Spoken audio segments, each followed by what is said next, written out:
Il est formidable ce Dieu. Bienvenue à la MCA. Salue encore ton frère avant de prendre place. Dis-lui bienvenue Majesté. Tu peux lui parler. Dis-lui bienvenue Majesté. Tu es la bonne personne à côté de moi. Alléluia. Alléluia. Alléluia. Est-ce qu'il y a une femme ce matin qui est heureuse? Est-ce qu'on peut acclamer pour les femmes?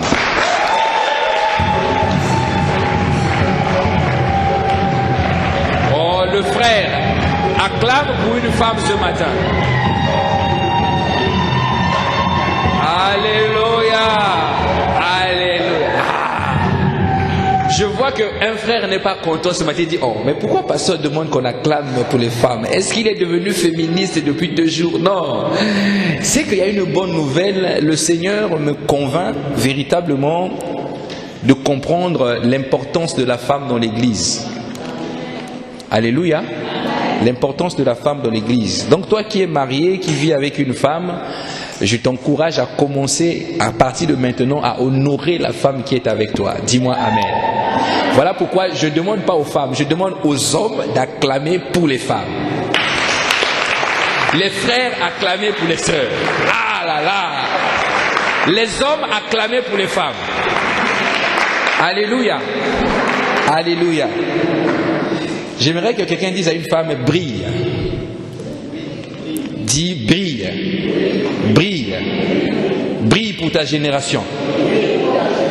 Brille pour ta génération.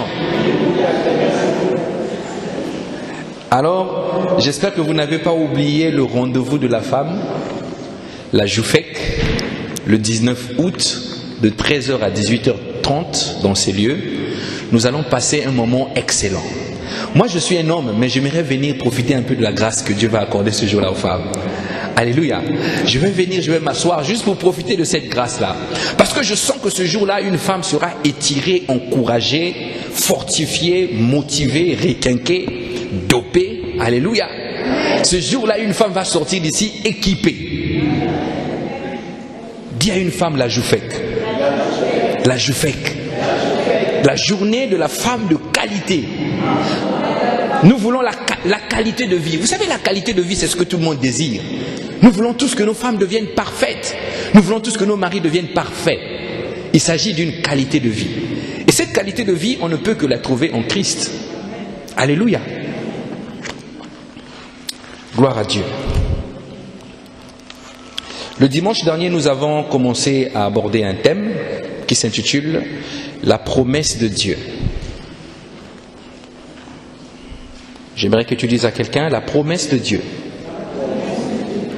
La promesse de Dieu. Alors, nous avons compris ensemble, pour ceux qui étaient là le dimanche dernier, que la promesse de Dieu, la promesse était une parole de Dieu. C'était une parole d'honneur donnée par Dieu. Et ensemble, nous avons vu qu'il y avait la notion de volontariat. C'est-à-dire, Dieu va venir te faire une promesse. Ce n'est pas parce que tu as prié toute la nuit en me disant, Seigneur, promets-moi des choses qu'il va le faire. C'est parce que volontairement, il décide de venir te promettre des choses pour que tu puisses les accomplir pour marcher dans ta destinée. Alors, comme c'est la parole de Dieu, et comment Dieu procède-t-il pour nous donner les promesses? Et nous avons vu donc 2 manières que Dieu utilisait pour nous parler. Alléluia. Alors la Bible dit que autrefois Dieu nous parlait par les prophètes. Maintenant il nous parle par le Fils avec lequel il a aussi fondé le monde. Amen. On a compris qu'au fait, Dieu ne parle plus par les prophètes, mais Dieu parle uniquement par le Fils. De nos jours, il y a 2 manières où le Seigneur va utiliser pour te ramener, pour te donner les promesses à travers le Fils. La première manière que nous avons vue, c'est par la parole écrite, ce qu'on appelle en grec le logos. Alléluia. C'est-à-dire, en ouvrant la Bible, tu vas aller trouver les promesses de Dieu faites à ton sujet. Le dimanche dernier, nous avons lu le passage de Deutéronome chapitre 28 qui dit que tu seras béni à l'arrivée, béni à ton départ, béni le fruit de tes entrailles seront bénis. Nous avons lu ce passage. Et nous avons compris au fait que les promesses de Dieu, on pouvait les avoir dans la Bible. Donc n'attends pas seulement de dormir et que tu vois l'ange Gabriel t'apparaître pour te dire « Je suis l'Éternel qui m'envoie, tu auras un fils et tu enfanteras, tu l'appelleras Emmanuel. » Non, non, non, non, non, non. Dans la Bible, tu vas trouver des choses, des promesses véritables, réelles que Dieu a faites pour toi. Alléluia. Et la deuxième manière que Dieu va utiliser pour nous apporter ses promesses, c'est toujours par le Fils bien sûr, mais au travers de ce qu'on appelle l'Esprit du Fils, c'est-à-dire le Saint-Esprit. Alléluia. Dis à ton voisin le Saint-Esprit. Dieu va te donner les promesses par le Saint-Esprit. Comment il va procéder? Il va utiliser ce qu'on appelle des dons spirituels, ce qu'on appelle par exemple le don de prophétie. Il va utiliser des visions, il va utiliser des songes, il va venir te parler. C'est là que la Bible dit, Dieu parle tantôt d'une manière, tantôt d'une autre. Donc, dans tous les cas, l'unique moyen que Dieu utilise pour nous parler aujourd'hui, c'est par le Fils. Alléluia. Maintenant, mon point est que beaucoup de nous, beaucoup parmi nous, je voulais dire, nous avons reçu des promesses, n'est-ce pas? À certains, Dieu a parlé. À d'autres, les hommes sont venus parler. Ils ont donné des promesses. Voilà ce que le Seigneur dit sur toi. Tu seras ceci, tu seras cela, tu seras ceci. Beaucoup ont reçu ces promesses. Mais le constat est que peu sont ceux qui arrivent à voir la manifestation de ces promesses. Beaucoup se posent la question, comment je fais? Dieu m'a dit que je serai un homme prospère. Mais depuis que je marche, il m'a dit ça il y a 10 ans, mais jusqu'à maintenant, je ne vois pas manifester cette prospérité que le Seigneur m'avait dite. Tu cherchais un enfant, Dieu t'a dit, tu auras un enfant. Mais tu attends des années, l'enfant ne vient pas. Et ceux qui rêvent du mariage, parce qu'il y en a beaucoup qui rêvent du mariage, je peux vous dire que c'est une belle institution, mais il faut vraiment avoir la foi pour tenir bon. Donc il y en a à qui on a promis aussi le mariage par le Seigneur, mais ça tarde. Et d'autres commencent à confondre même les frères. Ils disent, est-ce que c'est pas lui? Est-ce que c'est pas lui? Non, non, non, non, non. La promesse de Dieu s'accomplira certainement. Alléluia. Le point c'est pourquoi je n'arrive pas à rentrer dans la promesse que Dieu a eu à me faire. Mais ce qu'il y a à comprendre, c'est que entre le temps où Dieu te promet quelque chose et le temps où le Seigneur va l'accomplir, il y a une durée. Dis à ton voisin la durée. La durée. Il dit à Jérémie 29, verset 11, un passage que nous connaissons bien. Jérémie chapitre 29, verset 11. Jérémie 29, 11. Jérémie 29, 11. C'est Dieu qui parle au prophète Jérémie. Il lui dit, « Car je connais les projets que j'ai formés sur vous, dit l'Éternel, un projet de paix et non de malheur, afin de vous donner un avenir et une espérance, et de l'espérance. » Dis à quelqu'un, un avenir. Donc avec Dieu, il y a un avenir. Celui qui se dit ce matin, mon avenir est foutu parce qu'il a raté un examen d'État, ou il a raté un concours, ou il a raté un permis de conduire, celui-là n'a pas encore compris. Dieu dit un avenir et de l'espérance. Le mot avenir ici, c'est ce que nos amis hébreux appellent akarit, ce qui veut dire simplement l'accomplissement. Alléluia. C'est-à-dire, dans l'avenir que Dieu te promet, il y a déjà l'accomplissement. Amen. Maintenant, dans cet avenir, c'est comme si tu dois marcher sur un chemin et tu dois arriver à un point donné. Alléluia.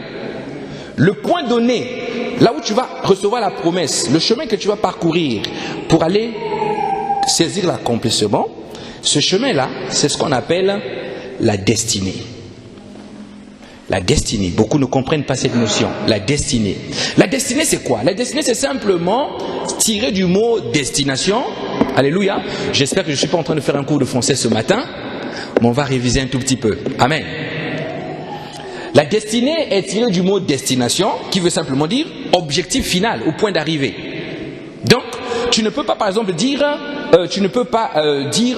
je marche dans ma destinée, mais on dit, je marche vers ma destinée, vers le point où Dieu m'attend. Amen. Nombre chapitre 23, verset 19. Nombre 23, 19. La Bible nous encourage et nous rassure que ce que Dieu promet à notre sujet, il va véritablement le faire. Alléluia. Nous connaissons tout ce passage. Nombre 23, 19. La Bible dit, Dieu n'est point un homme pour mentir, ni un fils d'homme pour se repentir. Ce qu'il a dit, ne le fera-t-il pas? Ce qu'il a déclaré, ne l'exécutera-t-il pas? Voyez? Là, cette parole vient nous donner l'assurance comme quoi toutes les promesses que nous avons reçues de Dieu vont s'accomplir. Mais ça ne va pas s'accomplir parce que toi tu as fait des efforts. Ça ne va pas s'accomplir parce que toi tu as pris la décision, Seigneur, à compter de maintenant, fais que la promesse là s'accomplisse dans ma vie. Et moi j'attends. Tu croises les bras, tu t'assois sur ta chaise, tu dis, Seigneur, tu as dit que moi je serai un bishop. Je m'assois, j'attends. Alléluia. Et là, si tu te positionnes de cette façon, laisse-moi te dire que Satan va te mettre un verset biblique qui est dans le livre d'Habakkuk où il dit, attends la prophétie, attends-la, si elle tarde, elle s'accomplira certainement, attends. Tu vas croiser les bras et te mettre à attendre, alors que pour saisir une promesse, tu ne dois pas t'asseoir et attendre. Alléluia. Mais en réalité, comment fonctionne la promesse de Dieu? Concrètement, comment vous pouvez faire pour que Dieu accomplisse sa promesse dans vos vies? Comment vous pouvez faire? D'où le titre de mon message de ce matin, 6 choses à savoir sur la promesse de Dieu. Dis à ton voisin, 6 choses à savoir sur la promesse de Dieu.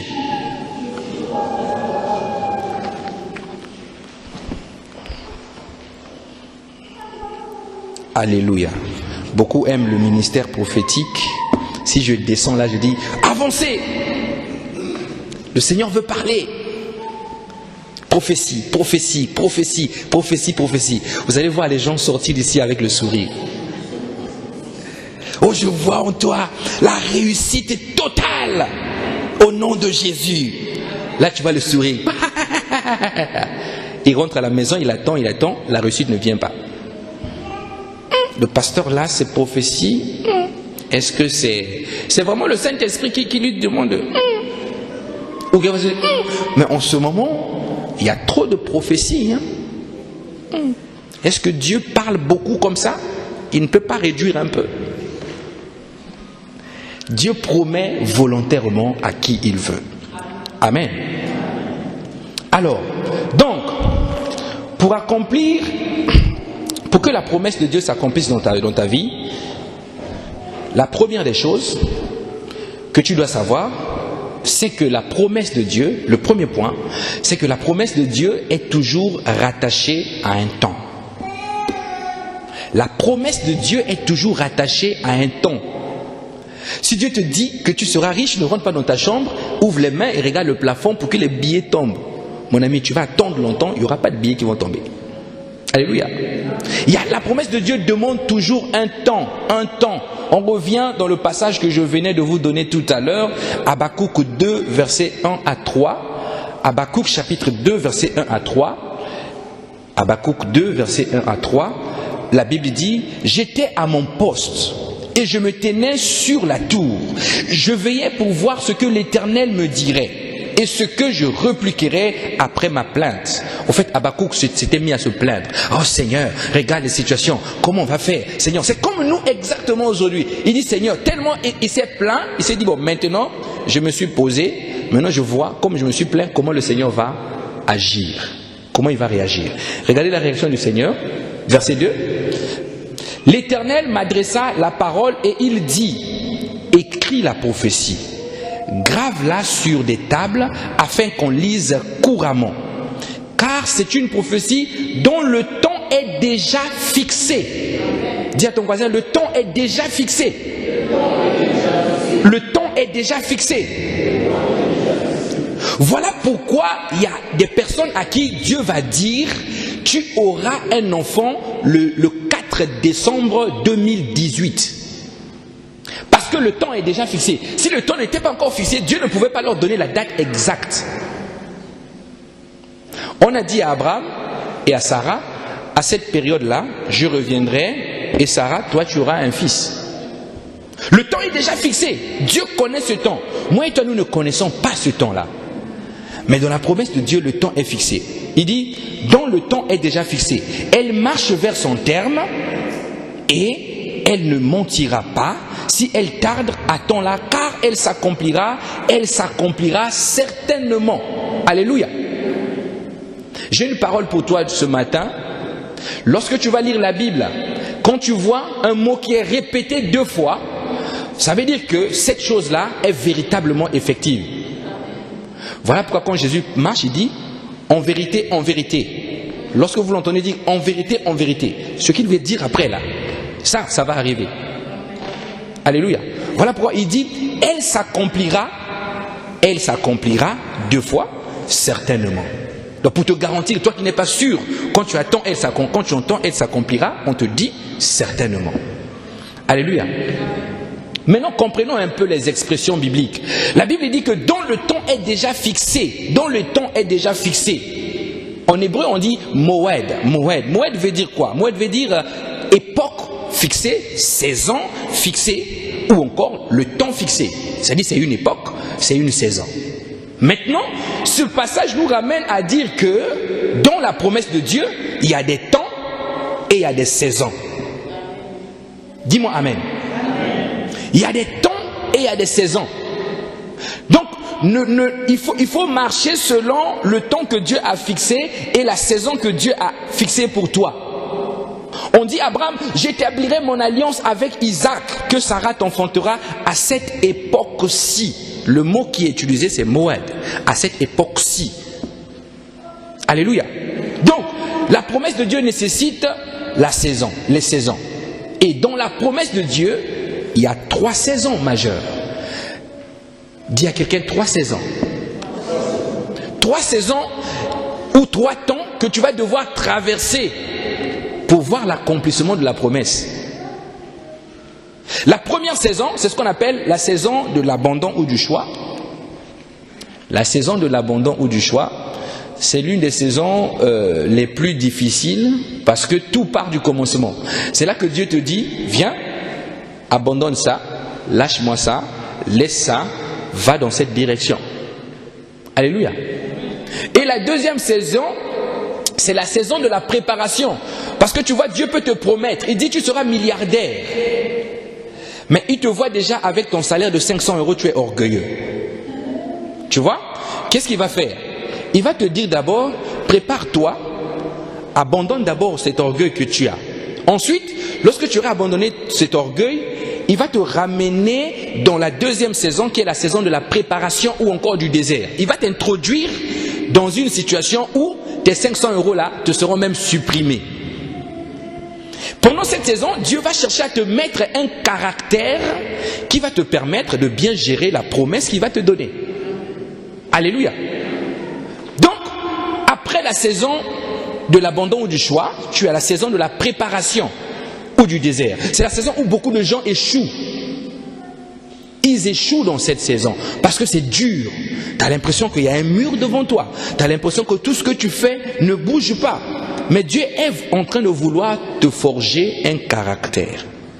Et la troisième saison, c'est ce qu'on appelle la saison de l'accomplissement. Dis à ton voisin l'accomplissement. C'est là que le Seigneur va venir restaurer ton sourire, il va te redonner ta joie, il va te redonner les milliards qu'il t'avait promis, il va te redonner la femme, l'enfant qu'il t'avait promis. Alléluia. Donc, il y a 3 saisons.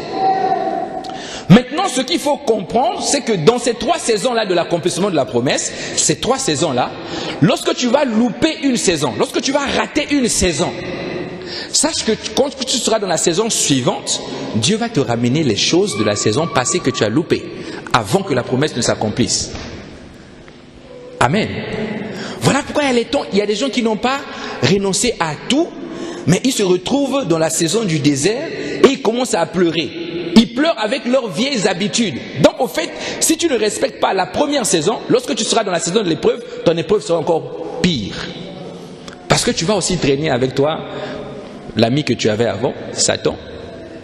Puisque Dieu va te dire, par exemple, tu arrêtes de mentir parce que j'ai dit que tu seras un apôtre. Donc il faut renoncer au mensonge. Quand tu ne vas pas renoncer au mensonge, tu vas rentrer dans la saison de la préparation et du désert. Dieu va t'envoyer des situations, te mettre à l'épreuve des situations où tu es vraiment dans le besoin. Tu es vraiment face à une situation dans le besoin. Je prends un exemple. Dieu vient t'annoncer que tu es un pasteur. Mais quand tu regardes ta situation, par exemple, tu vois que tu n'as pas encore les papiers, par exemple. Tu regardes comme ça. Ah, pasteur dans ce pays-là, moi je suis comme ça, là, sans les papiers, comment je vais faire? Tu commences à réfléchir. Tu dis, bon, prions seulement, ce que Dieu dit, il va le faire. Tu as commencé à prier. Tu pries 24 heures sur 24. Tu pries, tu répètes encore des prières. Ok? Maintenant, le problème, c'est que comme tu as encore un problème de mensonge, Dieu va te ramener devant l'administration. On va te demander un papier impossible. Et ce papier impossible-là, il te met en même temps un gars à côté de toi qui est capable de te faire un faux exact, comme la même chose. Et tu vas aller voir ce gars, tu vas lui dire, donne-moi ce papier, et tu vas l'emmener à l'administration. Et là, Dieu va encore casser les codes. Là, maintenant, on va te dire, quitte le territoire. Là, tu vas commencer encore à pleurer. Ah, Seigneur, vraiment, pourquoi m'as-tu abandonné? Tu vas commencer à pleurer. Mais simplement parce qu'il y a des choses dans la saison de l'abandon que tu n'as pas laissé tomber, que tu as ramené dans la saison de la préparation et du désert. Et si ces 2 saisons-là ne sont pas accomplies dans ta vie, la promesse de Dieu ne pourra jamais s'accomplir. À moins que ça soit fait par toi-même. Par exemple, un pasteur comme ça, qu'est-ce qu'il va faire? Dieu ne lui a pas encore marqué le caractère qu'il faut pour gérer une bergerie. Dieu n'a pas encore changé son caractère. Lui va déjà se lancer lui-même dans la saison de l'accomplissement. Il appelle ses frères, venez, venez, venez. Comme les frères aussi le voient un peu spirituel, les frères sont tellement charnels qu'ils le voient spirituel avec ses petites prières. Les frères, oh, comment tu fais? On vient avec toi. Alors il devient leur pasteur. Ils forment leur église. Comme aussi les salles aussi d'hôtel, 100 €, il a ses 100 €, il calcule 100 €. Alors il commence à prêcher.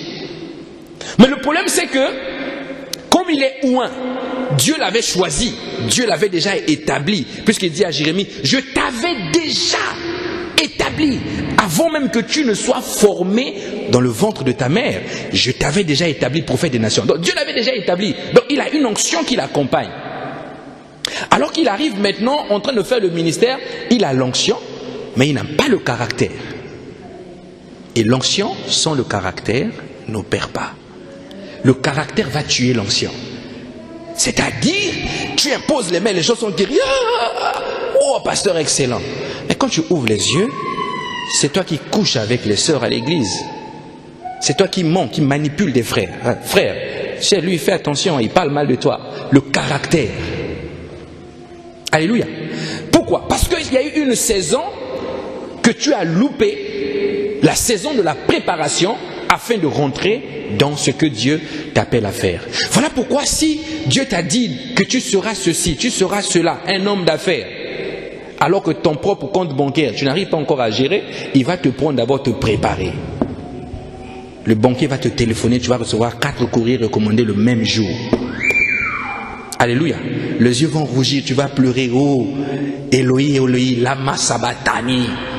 Et tu vas téléphoner le pasteur. Je ne comprends pas.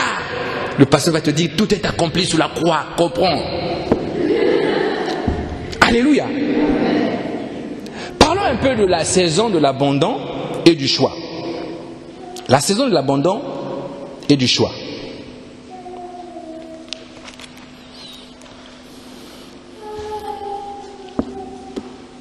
J'aimerais dire à quelqu'un ce matin que le diable ne peut pas t'empêcher de rentrer dans cette saison-là. Le diable ne peut pas t'empêcher de saisir la promesse de Dieu. Là, si Dieu te promet, c'est parce qu'il sait qui tu es. Il sait ce qu'il avait préparé pour toi. Mais Satan ne peut pas, tu ne peux pas dire, pasteur, Satan m'a tellement attaqué, il m'attaque tellement que j'arrive pas à rentrer dans la promesse de Dieu. C'est faux. L'unique personne qui peut, c'est vrai, Satan rôde. Mais la Bible dit qu'il rôde, il cherche. Qui va se laisser? Vous voyez? Satan rôde. On ne dit pas Satan vous prend. Non, on dit il rôde, il cherche. Qui va se laisser? Donc tout dépend de toi.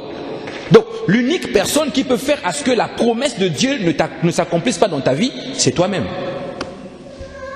Ce n'est pas le diable. Ma sœur, pourquoi tu es comme ça? Pourquoi tu es si impudique? Pasteur, c'est Satan qui fait ça. Tu es impudique, tu dis que c'est Satan qui fait ça. Mais pourquoi tu es menteur? C'est Satan. Tout est Satan. Vous invitez Satan même là où il ne devrait pas être. Vous faites des choix, vous prenez des décisions. Lorsque les conséquences arrivent, vous dites que c'est Satan. Qui t'a demandé de regarder la sœur et de l'apprécier alors que tu es marié? Qui t'a demandé de faire ça? C'est Satan. Satan. Pasteur, il faut prier pour moi. Satan m'attaque ces jours-ci, tu mets la tête. On prie, on prie, on prie, on prie. Tu sors là, tu prends les décisions, tu fais ta vie comme tu veux. Dimanche d'après, tu reviens. Pasteur, vraiment là, il faut qu'on intercède. Les combats sont trop durs. Alléluia. Mais dans ce moment-là, la bonne chose à faire avec le frère ou la sœur qui vient dans ce cas de figure, c'est de rentrer dans le bureau, fermer la porte. Saint-Esprit, nous t'invitons au nom de Jésus. Amen. Ok. Pasteur parle, Dieu ne dit pas, vraiment je suis trop tenté, tu ne vois rien, comme un voyant. Pasteur, dis-moi, tu ne vois pas. Moi je vais te dire, je ne vois absolument rien. Explique-moi d'abord. Et là, dans l'explication que tu vas donner, on va commencer à réfléchir. Parce que Dieu a donné d'abord l'intelligence aux hommes. Dieu nous a donné l'intelligence. Deux fois, le problème, il n'est pas spirituel. Le problème, il est physique, humain, dans ta façon de penser, ta façon de voir les choses. Le problème, il est là. Mais nous partons chercher toujours le problème dans le spirituel. Et dans le spirituel, généralement, ce qu'on fait, c'est quoi? On trouve les sorciers. On trouve les sorciers. Tu as fait 15 000 avortements, tu n'arrives plus à voir l'enfant, tu vois l'oncle qui est derrière. Mais lorsque tu as avorté là, c'était des pigeons que tu as avortés. Alléluia. C'était pas des pigeons. C'était véritablement des enfants que tu cherches maintenant. Donc le problème c'est quoi? C'est les décisions que tu prenais. Alléluia. Maintenant Dieu peut faire grâce. Mais avant que Dieu fasse grâce, si tu viens voir le pasteur, tu ne lui dis pas d'abord la vérité. Tu dis d'abord, pasteur, prie pour moi parce que le diable m'attaque. Je n'arrive pas à avoir un enfant, c'est mon oncle. Alors qu'il suffit simplement que tu viennes, que tu dises au Seigneur, pasteur, honnêtement, j'ai trop avorté et je suis venu vraiment qu'on prie ensemble, qu'on demande pardon à Dieu. Et le simple pardon va venir te libérer. Le simple pardon va venir te donner ce que toi tu attendais. Alléluia. Donc, beaucoup de choses se passent dans les choix. Alors, dans la saison de l'abandon et du choix, c'est le temps où tu dois apprendre à faire face à des choix. C'est une saison qui te permettra d'entrer, donc de marcher vers la saison de la promesse. Généralement, dans cette saison, on te demande d'abandonner beaucoup de choses. Abandonne tes fréquentations d'autrefois. Tu vas devoir renoncer à tes habitudes d'autrefois. Parce que si tu étais comme le pasteur Elvis à l'époque, aimons la musique du monde DJ, animons les fêtes, si tu n'abandonnes pas le DJisme et l'animation des soirées, je peux te garantir que pour être pasteur, ça va prendre du temps. Donc Dieu va te demander d'abord de prendre les CD, de mettre à la poubelle. Dis à ton voisin poubelle. Voilà. Donc là, cette saison demande d'abord l'abandon. Tu vas devoir abandonner tes habitudes, tes mauvaises compagnies et les gens que tu vas voir qui vont venir dans ta vie en ce temps-là. Vous savez, quand Dieu te fait la promesse, tu as l'impression que beaucoup de choses s'accélèrent. Si tu mentais un peu, on va te créer des situations pour que tu commences à beaucoup mentir. Mais comme Satan ne nous comprend pas, lorsque Dieu nous parle, il nous fait la promesse, Satan n'entend pas. Mais c'est nous qui disons à Satan, Dieu t'a dit tu vas réussir cette saison. Toi tu ouvres les yeux. Au lieu de prier, tu prends ton téléphone. Allô? Dieu m'a dit que je vais réussir. C'est là que Satan entend. Dès que Satan entend, ça dit waouh! Ah, donc il y a une histoire comme ça entre elle et Dieu. Allez, il envoie. Il va toucher maintenant ton âme. Il va maintenant ramener des vieux comportements. Comme on dit dans le monde, les vieux démons là, ils vont se réveiller. Tu avais oublié une ex depuis 1940. C'est là que tu commences à penser à l'ex. Tu dis, Voilà. Le problème c'est quoi? C'est que tu as annoncé à Satan que le Seigneur m'a fait une promesse, lui l'a entendu. Et donc il va réveiller ses anciennes habitudes. Mais ce que tu vas faire, c'est que tu vas devoir apprendre à véritablement abandonner ses habitudes. Tu étais bien entouré par tout type d'amis qui t'encourageaient, excusez-moi du terme, dans les bêtises. Parce qu'il y a certaines choses de la vie qui sont véritablement des bêtises. Ils t'encourageaient dans les bêtises. S'il faut boire, vous êtes là. Oh, vas-y, vas-y, il te reste que 4, vas-y, vas-y. Ils te poussent. Mais ce genre d'amis, tu vas voir, lorsque Dieu te fait une promesse, ils vont venir devant toi, Satan va encore bien les utiliser. Tu vas à travers eux faire encore pire que tu ne faisais avant. Mais là, il faut apprendre à abandonner ces amis-là. C'est là que nous sommes dans Genèse chapitre 12. Genèse 12. Genèse chapitre 12. Ne cherche pas trop, c'est le premier livre de la Bible. Dis-moi merci, pasteur. Je vois que quelqu'un est en train de tourner les pages. Genèse, non. Premier livre, dès que tu ouvres comme ça, pas Genèse. Alléluia. Genèse chapitre 12, versets 1 à 2. La saison de l'abandon et du choix. Genèse 12, 1 à 2. Alors, j'ai lu dans la version Semeur, la Bible dit, l'Éternel dit à Abraham, va, quitte.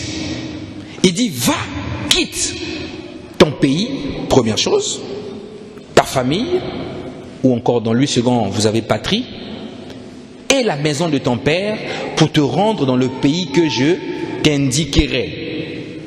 Première chose, vous voyez, il lui dit d'abord, première saison, quitte. Donc va, quitte ce que tu fais, quitte tes habitudes, quitte la maison de ton père, quitte ton pays, quitte. Il lui met toute une série de quittes. Seulement après avoir quitté, il lui dit maintenant, si tu quittes, voilà ce qui arrive au verset 2, je ferai de toi l'ancêtre d'une grande nation. Je te bénirai, je ferai de toi un homme important et tu deviendras une source de bénédiction pour d'autres. Voyez, il lui dit d'abord, va, quitte. Ensuite, voilà la promesse, si tu quittes. Amen. Maintenant, est-ce que lorsque Abraham a quitté son pays, sa patrie, lorsqu'il a quitté, est-ce que directement Abraham est sorti, Isaac est arrivé, la promesse est accomplie, la multitude s'est accomplie? Non, Abraham a eu la deuxième saison, qu'on appelle la saison du désert et de la préparation. Il était dans le désert, il marchait, c'était difficile, il ne savait pas où il allait. Alléluia. Va, quitte. Quitter c'est quoi? Quitter c'est simplement abandonner les désirs, Les désirs où tu te dis, c'est ma vie, c'est moi, j'aime ça, j'aime ça, j'aime ça. Dieu te dit, la première chose que tu as à faire, c'est d'abandonner d'abord ces choses-là. Il faut que le désir, le seul désir qui doit t'animer, c'est le désir de plaire à Dieu. Alléluia. Abandonner, c'est quitter également ce qu'on appelle les idoles. Vous connaissez les idoles? Ce n'est pas des statues que vous voyez à l'église catholique. Non. Je sais que beaucoup accusent les cathos, mais laissez les cathos tranquilles. Dieu s'occupera d'eux quand il voudra. Mais les idoles dont on parle ici, quitter les idoles, abandonner les idoles, c'est des choses que vous élevez. Les choses qui sont dans vos vies qui prennent la place de Dieu. C'est-à-dire, lorsque les soldes arrivent, tu es une accro du shopping et tu fuis l'église, tu fuis les moments de prière, tu ne pries plus parce que les magasins ouvrent à 8 heures. Toi, tu te réveilles à 7h04 pour retrouver le premier magasin qui ouvre. Tu es le premier client. Alors qu'avant d'aller au magasin, tu vas devoir prendre le temps de lever. Pourquoi? Parce que tu aimes les vêtements. Le vêtement est pour toi une idole. Alléluia. Il y a plusieurs sortes d'idoles. Il y en a, leur idole, c'est la télé. La télé. Il connaît l'ensemble des séries. Il ne loupe jamais les épisodes. À telle heure. Fais vite. Vous êtes même en train de marcher dans la rue. Doucement, chérie. Non, fais vite. Il y a ma série. Fais vite, faisons vite. Il y a ma série. Et d'autres oublient même, laissent même les enfants à l'école. Ils mettent les enfants à la garderie. Garderie à cause de la série. Moi, je suis d'abord ma série. Garderie. Les idoles. Comment on appelle votre série là? Il y a beaucoup de séries là. Amoureux, gloire et beauté, fruit de l'amour, feu de l'amour, toutes ces choses là. Là où il y a les mêmes têtes depuis 1000 ans, ils sont toujours là. New man, new ceci, new girl, new. Tous ils sont là, les new là. Et il y a des gens qui connaissent les épisodes. Ils racontent les épisodes des séries comme si c'était une réalité. Oh, tu sais, Kate, il a fait ceci. Tu sais, oh, mais Kate, c'était pas bien. Hein? Tu as vu le 4e épisode? Il a fait ça. C'est des idoles. Quel temps toi tu prends pour lire la Bible? Alléluia. D'autres aussi, leur idole, c'est l'alcool. J'ai pas pris ma bière. Chérie, tu es au supermarché. Oublie pas ma chose. Au moins une. Mais il n'y a pas assez d'argent, les enfants n'auront pas de yaourt. Au moins une. Va dans tel rayon et regarde tout en bas au coin. Tu vas voir, regarde bien, il y a une étiquette, c'est marqué 1,04 €, la petite bouteille. Idole. Dans la saison du renoncement, tu vas devoir abandonner tes idoles.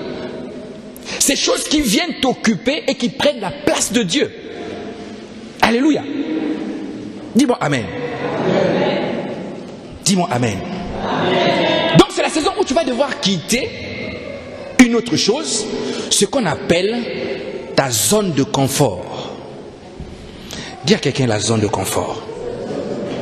Dis-lui bien la zone de confort. C'est-à-dire la zone de confort, c'est ce qui te plaît, les milieux où tu es satisfait. Je suis bien dans mon truc, pasteur. C'est mes habitudes. Depuis que je suis né chez nous, on a toujours fait ça. Mais j'ai grandi dans ça, pasteur, je ne peux pas changer. Dieu te dit, abandonne-moi ça. Chez vous, dès que vous ouvrez les yeux, boum, première chose, brosse à dents. Vous lavez le visage. Papa est éduqué comme ça. Ensuite, quand vous descendez, petit déjeuner. Le lait. Sans prière, tu mets le pain là, tu mets là. Quelqu'un va venir te rappeler, oh, mais tu n'as pas prié. Ah, pardon, Seigneur, bénis. Bénis. Le pain est déjà dedans, mais tu es en train de bénir. C'est-à-dire, c'est quoi? C'est des choses que les parents nous ont données, ils nous ont éduqués, une façon de faire. Mais voilà pourquoi on te dit, quitte la maison de ton père. La maison de ton père, ce n'est pas les 4 murs de ton papa. On va comprendre ça plus bas. Donc, la zone de confort. Je suis bien dans mon élément, pasteur. Moi, je suis très bien. Tu sais, le dimanche, j'ai l'habitude de prendre mon temps. Tu vois, je prends mon temps. Toute la semaine, on est occupé. Mais moi, chaque dimanche, je prends toujours mon temps. J'aime pas être pressé, pasteur. Moi, j'ai pris l'habitude dans la douche, je me lave vraiment bien. Zone de confort. Il y a des gens qui se plaisent dans la douche. Ils me mettent la musique. L'eau coule. Les heures sont en train de passer. Après un temps, arrête l'eau. Oh, j'ai rendez-vous. Oh, panique. Qu'est-ce qui fait ça? La zone de confort. Il faut que tu apprennes à quitter cette zone de confort. Tu aimes la compagnie d'un ami, un ami qui aime bien te distraire. Tu aimes vraiment être avec lui. Quand tu es avec lui, tu te sens bien. Tu te sens même mieux que dans les bras de Jésus. Parce que Jésus, rappelle-toi, Jésus, beaucoup ne le connaissent pas. Hein? On apprend à le connaître. Jésus, c'est vraiment pour d'autres l'homme qui ennuie le plus. Donc, 1 heure de la présence de Jésus, c'est vraiment, tu vas voir. Oh! Mais 1 heure de causerie, 1 heure de critique, vous allez voir. Accent. Lui, sa mère. Mais viens ici, le pasteur va dire 1 heure, mon frère. Jésus a dit à ses apôtres, vous n'avez pas pu prier 1 heure. Vous êtes en train de dormir. Maintenant, quand on dit viens dans la zone de confort avec Christ, tu vas voir. Quand le pasteur a dit nous t'adorons. J'entends. Oh, le pasteur Levis, il a commencé son truc là. Là, ça va mettre du temps là. Dis-moi amen. Amen. Là, ça va mettre le temps. Tu sais, lui, quand il commence à adorer, il dit non, moi je ne veux pas aller chez le pasteur. Si je vais chez le pasteur là-bas avec lui, c'est sûr, on va beaucoup prier, c'est pas bon. Donc moi, je préfère m'arrêter. Je viens à Rouen, mais je m'arrête chez le frère là-bas. Parce que je sais qu'avec lui, on va prier 4 minutes, mais on va plus bouger un peu. Mais si je vais chez lui là, non. Nous t'adorons. Alléluia. Moi, quand je fais ça, je prends plaisir, mes amis. Je ferme les yeux. Là, je vous emmène encore. Si je prie avec les frères pour les âmes à Rouen. Un jour, je suis arrivé, je leur ai dit, comme nous sommes en temps de jeûne, il est 18h passé, ceux qui doivent manger déjà maintenant. Là, il est 20h, 2, 3, 4. Mangez déjà maintenant. Ah, pasteur. J'ai dit non, je préfère vous prévenir. Mangez maintenant. Bon, ceux qui ont compris ont grignoté. L'autre a pris le banane, l'autre ils ont grignoté. Ils disent bon, ok, on va commencer à prier. Allez, c'est parti. Oh, Paraclet, Saint-Esprit bien. Aïe, il prie. On prie. Bon, on ouvre les yeux comme ça. Bon, minuit. Ah, les gars, le jeûne a commencé. Alléluia. Bon, devant le pasteur, tu ne vas pas aller encore à table. Tu es obligé d'attendre 18h là-bas. Ah, là tu vois, pasteur. Mais comme on ne peut pas aussi te dire les choses en face, dès que tu sors, le pasteur là vraiment, la prochaine fois je crois que c'est moi-même qui conduira la prière. Alléluia. Voilà. Donc il y a des gens, la présence de Dieu lui fait vraiment mal au fait. Il ne supporte pas la présence de Dieu. Lui, sa zone de confort, c'est seulement ailleurs. Mais quand c'est Jésus, tu vois, il baille. Quand les choses spirituelles, il baille. Les messages, il se met à dormir. Mon ami, le sommeil, c'est un moment d'intimité. Quand tu dors dans la présence de Dieu, tu as absolument un problème. C'est un moment d'intimité. Est-ce que les gens ont besoin de voir comment toi tu dors si la bouche est ouverte? D'autres dorment, les yeux sont ouverts. Tellement il est habitué à sa zone de confort, là-bas il ne dormira jamais. Là-bas, il va vraiment s'y plaire. Mais lorsqu'il rentre dans la présence de Dieu, vous allez voir. D'autres, ils dorment, ils mettent la langue dehors.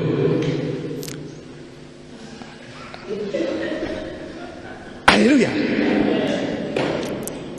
La zone de confort. Donc tu vas devoir quitter cette zone de confort. Donc tu quittes ton pays. Première chose, il dit Abraham, tu quittes ton pays. Le pays, c'est l'image de quoi? Le pays, c'est un peu l'image du monde. Le monde où nous sommes. La vie du monde, l'amour du monde, les choses du monde. Il te dit, tu vas devoir quitter ces choses. Pasteur, moi j'aime la vie. Mais qui aime la mort? Quelqu'un aime la mort ici? Parce que tu sais, moi j'aime la vie, j'aime la vie. Oh, mon ami. Mais qui aime la mort? Mais le problème, c'est que la différence avec toi qui aimes la vie, ta vie là, ce que tu mets dans ta vie est différent peut-être de ce que moi je mets dans ma vie. Toi, tu vas dire, moi j'aime la vie. Moi, si je vais te dire, moi aussi j'aime la vie. Et toi, tu vas me regarder sans me comprendre. Oh, mais toi, tu es pasteur. Je dis, oui, moi aussi j'aime la vie.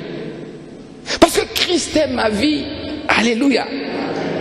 Mais toi, ta vie, c'est peut-être autre chose. Voilà pourquoi on te dit, quitte le monde. Quitte ton pays. Quitte le monde. Quitte le monde. Amen. Abandonnez les Chinois, mes amis. Yin et Yang. Le truc fait Yin et Yang. Ange, démon. ange, démon. Tu aimes les choses de Dieu, tu affectionnes le monde et le péché. Mélangé. Mais la promesse ne peut pas s'accomplir. On va te dire, abandonne d'abord le monde. Quitte le monde. Quitte l'amour du monde. Quitte le plaisir. Quitte les plaisirs. Quitte les satisfactions. Je ne suis pas satisfait.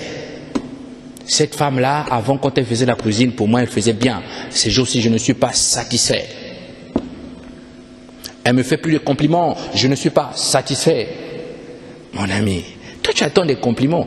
Je veux te dire qu'il y a quelqu'un qui attend tes compliments, il ne les reçoit pas. C'est Jésus. Ces compliments s'appellent l'adoration. Seigneur, tu es le plus beau d'entre 10 000. Oh, Narcisse de Saron. Quelle jolie fleur. Lys des vallées. Oh, Jésus. Jésus te regarde et dit, waouh, quelle épouse. Lui, il attend. C'est l'endroit où il faut aller faire des compliments. Mais toi, tu cherches la satisfaction de l'homme, de l'être qui vit avec toi. Ma femme ne me satisfait plus. Alors je prends la décision de la changer. Qui t'avait dit que c'était un vêtement? Alléluia. Dis-moi amen. Il dit quitte ta patrie, quitte ta patrie, quitte ta patrie, quitte ta famille ou ta patrie, quitte ta famille ou ta patrie. C'est quoi réellement? C'est simplement ce qu'on appelle la culture et l'héritage spirituel que toi tu reçois de ta famille. Chez nous, les femmes sont fortes et tapent les hommes. Alléluia. Toutes tes tantes ont des muscles aux genoux. Eh oui. Lorsque le mari commence un peu à s'énerver, elle rentre dans la chambre, elle met juste une culotte ici. Dès qu'elle sort, juste ses veines aux genoux effraient déjà le mari. Parce que le mari se souvient du nombre de fois où elle était en train de le soulever. Alléluia. Mais ça, c'est une possession spirituelle. Ma soeur, tu es possédée. Les séances de délivrance qu'il faut au manque des gens, il faut venir. Alléluia. Donc on te dira dans cette saison, abandonne cet héritage. Abandonne aussi la culture de ton pays pour épouser la culture du royaume des cieux. Abandonne ta culture. Là où tu dis, pasteur, tu sais, lui, quelqu'un vient de me dire dans mon bureau, pasteur, lui, Mouchouaïli, les Bachouaïli sont comme ça.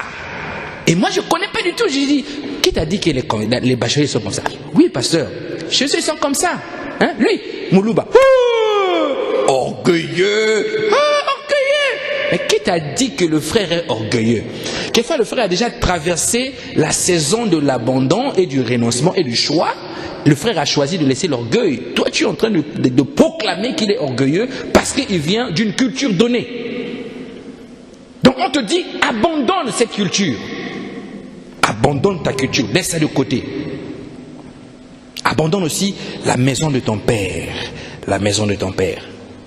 Pour recevoir de Dieu des nouveaux frères et sœurs. On n'a pas dit quitte, n'aime plus tes frères, n'aime plus tes sœurs. Là aussi, il faut bien préciser les choses. Je ne suis pas en train de vous demander d'abandonner vos parents, abandonner vos frères et sœurs dans la chair. Non, non, non, non, c'est pas ce que je dis. Beaucoup interprètent mal la parole de Dieu. D'autres ont dit, vous savez, Jésus est venu apporter l'épée, la séparation entre le père et le fils, la mère et la fille. Donc, ton père, tu peux te séparer de lui, c'est normal. Si ta mère est têtue, laisse-la là-bas, abandonne, ne t'occupe plus d'elle. Non, non, non, c'est pas ce que la Bible dit. La Bible, lorsqu'elle dit que Jésus est venu apporter l'épée, ok, la séparation. Le mot épée là, épée, vous voyez, en grec ça donne un mot qu'on appelle makaïra. Makaïra qui veut dire couteau. Hein? C'est ce qu'on utilisait avant pour couper la viande en boucherie. Vous voyez? C'est ça, c'est makaïra. Le mot c'est makaïra. Couteau. Ça veut dire quoi? C'est que la parole de Dieu qui va être libérée va opérer comme un couteau. Ok? Ça va couper la chair. Lorsque ça va commencer à couper la chair en toi, en ce moment-là, tu auras l'impression que ta mère ou ton frère est devenu étranger ou étrangère à tes yeux. Ou que toi-même tu es devenu étranger à eux. Ils ne vont plus te reconnaître. Tu as changé, tu deviens bizarre.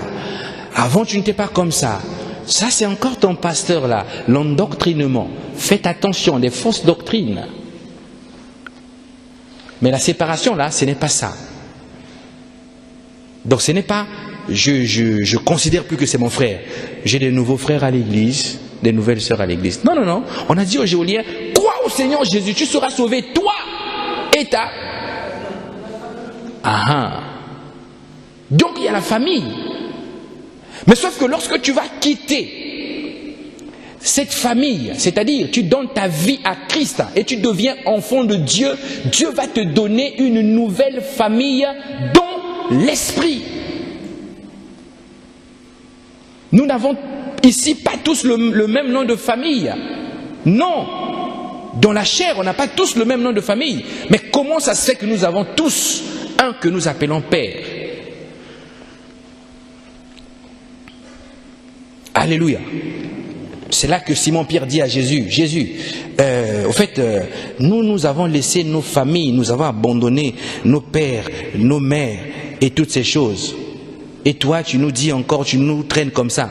Jésus lui dit, Pierre, écoute-moi bien, écoute ce que je vais te dire. Ceux qui ont abandonné leur père, leur famille, leur mère, qui ont même perdu des biens pour moi, Simon-Pierre, dans ce siècle-ci, je leur donne tout ce qu'ils ont perdu au centuple. Et dans le siècle à venir, vous aurez la vie éternelle. Donc en réalité, lorsque tu quittes, tu as le sentiment d'avoir perdu. Mais en Dieu, tu gagnes. En Dieu, lorsque tu décides de perdre ta vie, tu la gagnes. Jésus dit, quiconque perdra sa vie, pour moi, la sauvera. Paul a dit, Philippiens 3, 7 à 8, il dit, mais c'est Philippiens 3, 7 à 8, j'aimerais bien que quelqu'un note cette parole ce matin, Philippiens 3, 7 à 8, Philippiens chapitre 3, 7 à 8, 7 à 8, c'est Paul qui parle, il dit, Philippiens chapitre 3, versets 7 à 8, Philippiens 3, 7 à 8, Philippiens chapitre 3, versets 7 à 8, Paul dit, mais ces choses qui étaient pour moi des gains, je les ai regardées comme une perte à cause de Christ. Dis à ton voisin, à cause de Christ. À cause de Christ. Alléluia. Et même je regarde toutes ces choses comme une perte à cause de l'excellence de la connaissance de Jésus-Christ mon Seigneur, c'est-à-dire mon Maître. J'apprends, je préfère le connaître lui, le découvrir, et j'abandonne tout. J'accepte la nouvelle saison, la perte et l'abandon. Alléluia. Pour lequel j'ai renoncé à tout. Il dit j'ai renoncé à tout et je regarde comme de la boue afin de gagner Christ. Je regarde tout comme de la boue afin de gagner Christ. Donc les choses qui t'attiraient avant, dans la saison de la promesse qu'on appelle la saison de l'abandon et du choix, tu vas d'abord devoir laisser toutes ces choses de côté. Mais ne regrette pas. Beaucoup regrettent.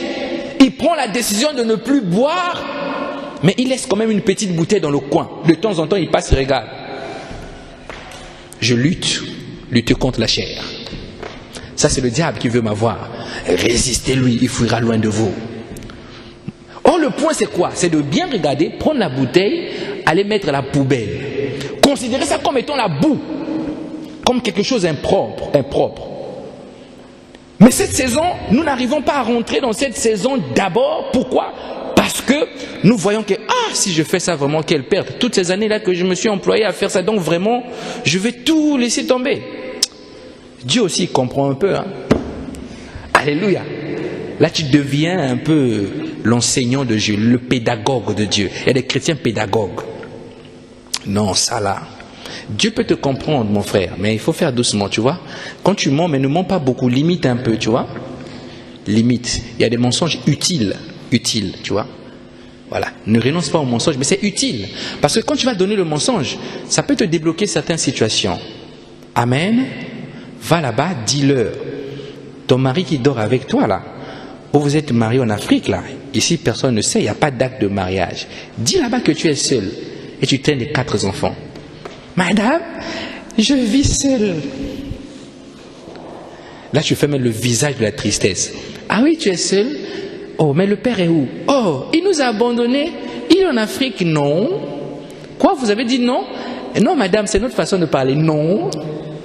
Donc, ton accent révèle même que tu es imprégné de la culture du mensonge. Dis-moi amen. Et la pauvre dame aujourd'hui, l'innocence aussi ne comprend pas et te dit, oh, vraiment, les hommes africains là, ils n'ont pas fini avec ça. Hein? Bon, donnez-moi les papiers des enfants. Tu mets là. Tout ça, c'est pour chercher 1200 euros, 1200 euros, 1200. À cause de 1200, tu vas rater la bénédiction. À cause de 1200, tu vas louper la promesse de Dieu à cause de 1200. Et un jour, le contrôleur fiscal de la CAF arrive chez toi, sans prévenir. Papa, madame, bonjour, costume cravate, je suis monsieur le contrôleur de la CAF. Je peux rentrer? Non, madame, attendez, madame, vous ne venez pas comme ça, vous ne me prévenez pas. Mais oui, 1200. Toi, tu prends, il faut ouvrir la porte. Et il paye le loyer, il paye à manger, il paye tout. Ouvre la porte. Et là, tu vois le commenteur avec toi, celui avec qui vous allez hériter l'enfer avec lui, le mari, il rentre dans le placard. On a vu les femmes ouvrir le placard, bah, l'homme il rentre dans le placard. Il rentre dans le placard. Elle ferme pas. Monsieur, rentrez maintenant. Oui, madame, je vais inspecter la maison. Il commence par le salon. Il tourne. Il voit les documents, il soulève les documents. Il rentre. Et votre chambre à coucher? Ah non, monsieur, c'est mon intimité. Hein? Ah non, vous n'avez pas de mandat. Non, madame, ça fait partie de la procédure. Nous contrôlons. Votre chambre à coucher, où? Ah non. Allez. Il rentre. Pour vérifier s'il y a des vêtements des hommes dans la maison. Dis-moi amen. Dans ce jour-là, tu ne pourras pas mettre les vêtements de ton mari à la poubelle. Lui va se fâcher, la dame de la carte va l'entendre. Alléluia. Et le contrôleur arrive comme ça, il ouvre l'armoire sans demander, bah, comme lui à l'intérieur, tu ne peux pas fermer la clé. Il l'ouvre comme ça. Il voit un gars.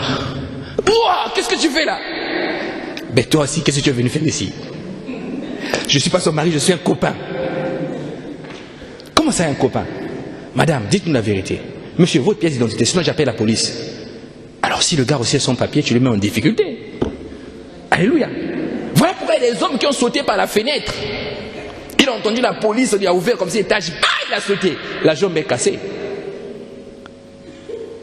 Alléluia.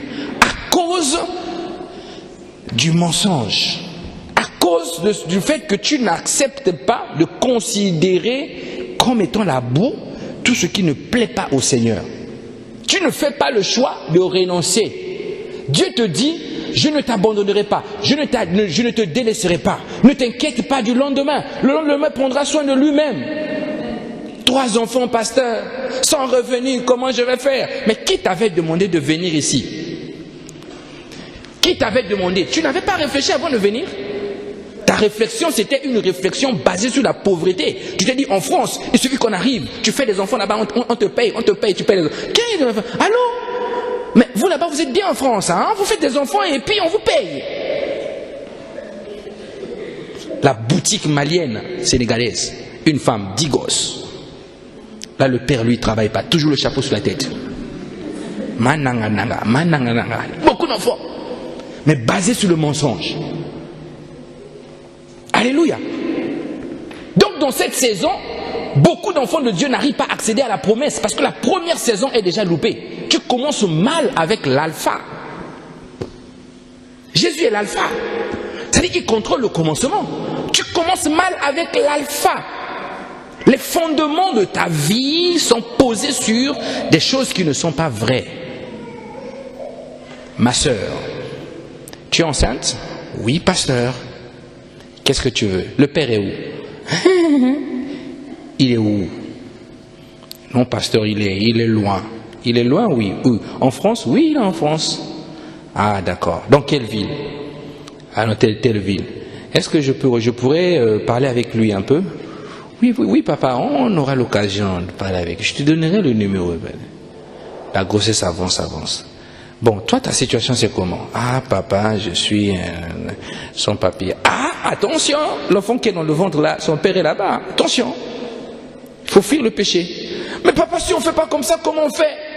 Après, disparition de l'église. Disparaît. On cherche, on ne voit plus. Après revient, le bébé a déjà 6 mois. En fait, j'avais accouché. Et là, quand tu vois ça, tu sais déjà qu'elle a eu à faire quelque chose que toi, tu ne voulais pas. Il fallait qu'elle coupe un peu les ponts. Parce qu'elle ne veut pas renoncer. Elle coupe les ponts avec toi, systématique. Tu vois, le diable te donne même des calculs impropres, des calculs malsains.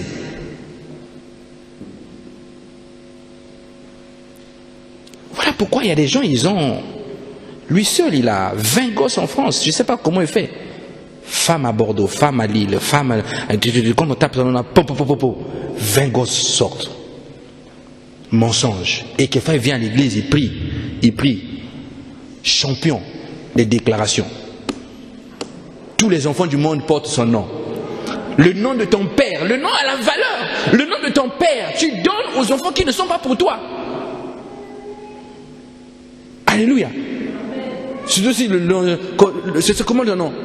Nkouka. Bon, ça c'est du Nkouka. Nous le français, on va essayer un peu d'arranger. Bon, Nkouka. Là tu dis ouais c'est ça. Nkouka. Et là tu arrives. Oui c'est ma fille. On déclare. Oui c'est mon enfant. On déclare.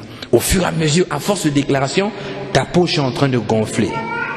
Tu es en train de gagner le monde. Mais tu perds Christ. Tu gagnes les billets qu'ils prennent là. Est-ce que jusqu'aujourd'hui, regardez-les ces hommes-là, est-ce que les billets là sont toujours avec eux? Avis d'imposition, c'est des revenus qui ne figurent pas dessus. Mais tout ça c'est parce que c'est des gens qui ont abandonné, n'ont pas voulu renoncer. Paul dit la boue. Tant que tu as la boue sur toi, tu ne peux pas rentrer dans la promesse de Dieu. La boue abandonne. Alléluia. Alléluia. Alors, une autre chose, dans la saison du choix, une autre chose très déterminante, dans la saison du choix et du renoncement, c'est quoi?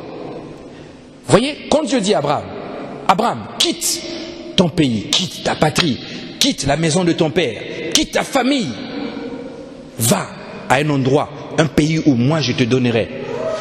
Qu'est-ce qu'Abraham fait quand Abraham se lève? La Bible dit, Abraham commence à faire le choix. Premier choix qu'Abraham a eu à faire, c'est le choix d'accepter de partir ou de rester. Premier choix. Le deuxième choix qu'Abraham a fait, c'est le choix des personnes qui vont l'accompagner dans cette promesse. Mais Abraham a eu à faire une erreur dans ses choix. Il y a une personne qui est avec toi, qui était avec Abraham, qu'on appelle Sarah, qui était sa femme. Sarah était la personne naturelle qui devait hériter la promesse. Parce que la Bible dit, les deux deviendront une seule chair. Donc le choix de Sarah n'était pas un choix faussé. Donc Abraham a pris Sarah. La Bible dit, Abraham prit Sarah, sa femme. Et l'autre choix qu'Abraham a eu à faire lui-même, Dieu ne lui a pas demandé, il a choisi Lot. Pourquoi? Parce que Lot était le fils de son frère, son neveu. Dieu te fait une promesse, mais quels sont les hommes que tu choisis? Arrivé dans le désert, les disputes ont commencé là-bas. Les bergers s'embrouillent entre eux. S'embrouillent, commencent à s'embrouiller. Abraham dit, Lot, écoute, petit, moi je crois que cette affaire-là, toi, il faut essayer un peu de suivre ton chemin, mais je te dis, choisis. Choisis le choix des hommes. C'est-à-dire, lorsque Dieu te fait une promesse, il y a certains amis que tu vas apprendre à laisser. Il y a certains amis que tu dois choisir de laisser, parce qu'ils ne sont pas partisans de l'accomplissement de la promesse de Dieu dans ta vie. Tu ne peux pas les traîner partout, tu ne peux pas aller avec lui. Avec lui, vous étiez en train de faire ce qu'on appelle les 4 coups. Dieu te fait une promesse, tu traînes toujours le gars des 4 coups. Il va retarder ta promesse. Donc, dans cette saison, tu vas devoir aussi faire des choix sur des amis qui vont t'accompagner. Il y a ce qu'on appelle les amis de la promesse. L'ami de la promesse, c'est l'ami qui va t'encourager dans le sens de la promesse.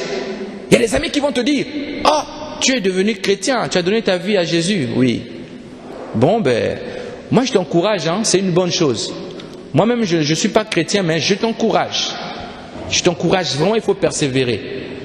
Le jour où Dieu me fera la grâce, je ferai comme toi. Ça, c'est l'ami qui te soutient dans la promesse de Dieu. Mais il y a une autre catégorie d'amis. Lui va carrément te dire, je suis devenu chrétien. Toi, vraiment. Toi, donc, tu es devenu chrétien. Oh, arrête. Quand tu vois un ami faire ça, commence à apprendre à l'oublier. Parce que c'est un perturbateur de destinée. Il va venir bouger les pistes dans ta vie. Commence à l'oublier. Donc tu ne peux pas être un enfant de Dieu et tous tes amis du monde sont toujours amis avec toi. Ils seront amis avec toi à une seule condition, si toi tu leur transmets la parole et que tu vois que Dieu est en train de les changer. Alléluia. C'est ainsi que tu peux les appeler tes amis. Ils vont t'accompagner dans l'accomplissement de la promesse de Dieu. Et Dieu opère toujours comme ça. Lorsqu'il te donne la promesse, il ramène un certain type d'amis dans ta vie qui va t'encourager dans cette promesse. C'est ainsi que lorsqu'il a promis à David, il a dit, toi tu seras l'homme selon mon cœur. Il a suscité un homme qu'on appelle Jonathan, qui s'est battu pour que cette promesse que Dieu avait faite à David puisse s'accomplir. Donc, le choix dans cette saison, c'est aussi le choix. Il y a des amis qui vous empêchent de rentrer pleinement dans vos promesses. Lui va venir t'occuper, occuper ton temps, occuper tes heures, te donner des conseils qui n'ont ni tête ni cœur, comme on dit dans le monde. Les conseils, bien-aimés, ne prenez pas l'ensemble des conseils. La Bible dit, c'est vrai, le salut se trouve dans le plus grand nombre des conseillers. C'est-à-dire celui qui a beaucoup plus de conseillers, c'est sûr qu'il gagnera sa vie. Mais s'il arrive à bien sélectionner, avec sagesse et intelligence, les conseils qu'on lui donne. Donc l'ami de la promesse, c'est un ami qui ne va jamais te critiquer.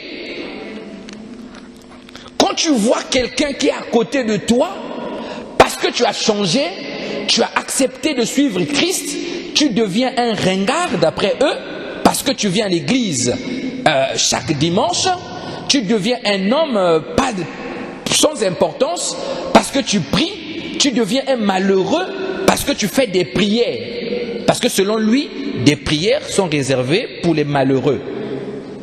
Mais quand tu es avec lui, il ne va pas te dire la vérité. Mais seulement, lorsque tu tournes le dos, tu vas voir, il va appeler d'autres amis avec lesquels ils vont se mettre à se moquer de toi, à te critiquer, à faire ceci, à faire cela, sur toi. Lui, il est devenu comme ça, mais il est bizarre, allons un peu lui parler. Mais toi aussi, pourquoi tu ne changes pas? Pourquoi tu ne reviens pas? Mais c'est n'importe quoi, laisse tomber, on n'ira pas loin. Oh, ça, on connaît ce vent.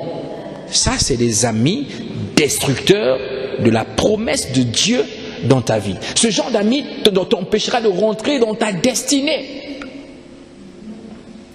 C'est ainsi qu'à chaque enfant de Dieu, Dieu a promis des choses. Mais quels sont les gens qui t'entourent?